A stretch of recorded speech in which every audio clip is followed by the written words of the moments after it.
Really, you're talking rubbish about you don't know how to play this game. It's true, you know. I'm telling you, man. Combos Once you're a pro gamer, never believe anything they say. No, it's not even that, bruv. Oh. No. I'm sorry, fam. The spine had to go.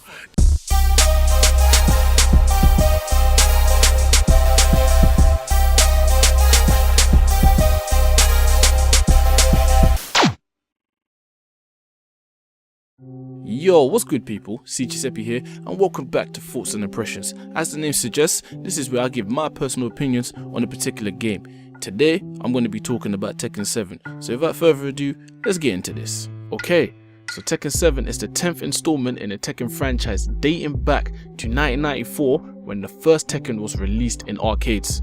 It is also the first Tekken game to be running on Unreal Engine, plus it has PlayStation VR support too. The game features 26 returning characters plus 10 new characters to the 36 player roster. The fight mechanics for Tekken 7 feels nicely refined and polished, but despite that it still feels very familiar, especially with the arcade vibe it's been giving us throughout the years, so that's very good for returning Tekken players. All at the same time, it still feels very welcoming for newcomers. Fights can end pretty quickly, but that doesn't take away from being technical or plotting strategies in order to come out on top in a match. Sidestepping, blocking, juggling and using the terrain to your advantage is equally as important now as it was within the previous titles. A new implementation has also been introduced into the fight mechanics, and those are the introductions of Rage Arts and Rage Drives. Rage Arts and Rage Drives are available to execute once a player loses a certain amount of health and their health bar starts flashing red. Rage Arts and Rage Drives can heavily influence a fight as the losing opponent is presented with the opportunity to execute one or the other to turn the tides in their favour. Personally, I found that aspect of the game to be a little irritating, but then at the same time it does encourage anticipation and defense, which can lead to a punish opportunity if you successfully defend yourself against the incoming attack, so it's not that bad. Tekken have introduced a new game mode called Treasure Battle. Treasure Battle is an endless mode where each win achieved is rewarded with fight money and a treasure chest. Each treasure chest contains an item that can be used to customize a character's appearance with in the character customization menu. One thing about Treasure Battle that you should keep in mind is that each fight gets progressively harder as you progress through it, so as soon as you lose, you're starting all over again. Realistically, Treasure Battle is basically survival mode, but you can use this mode to practice with different characters and you get rewarded after each win. So it's a win-win situation, plus the mode is fun overall. Now it's time to talk about the story.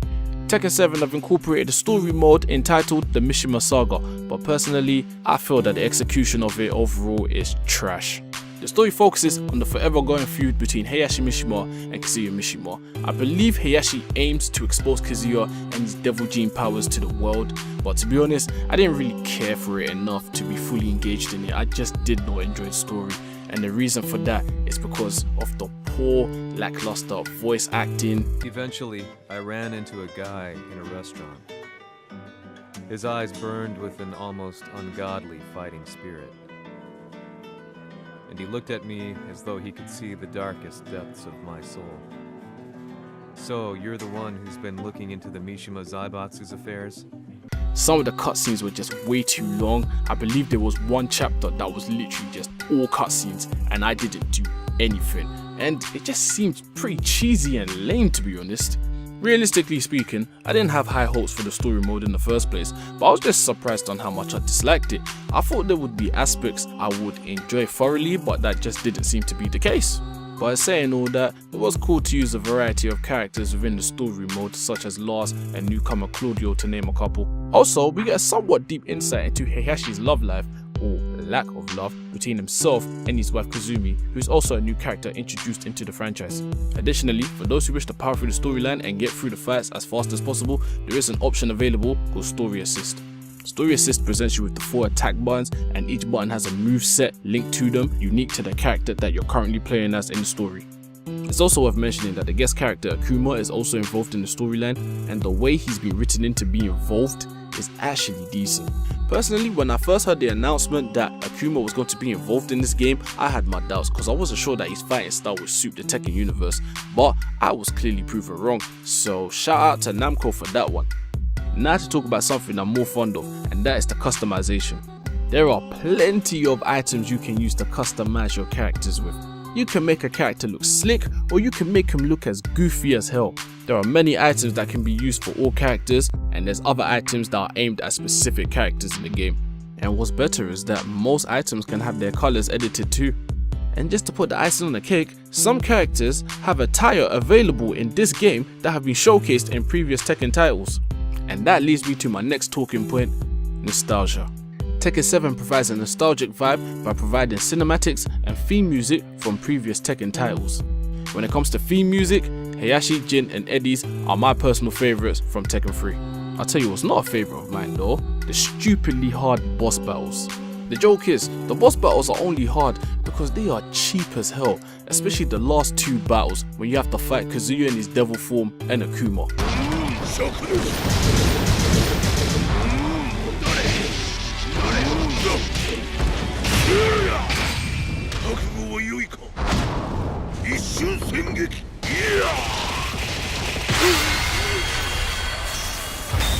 You lose.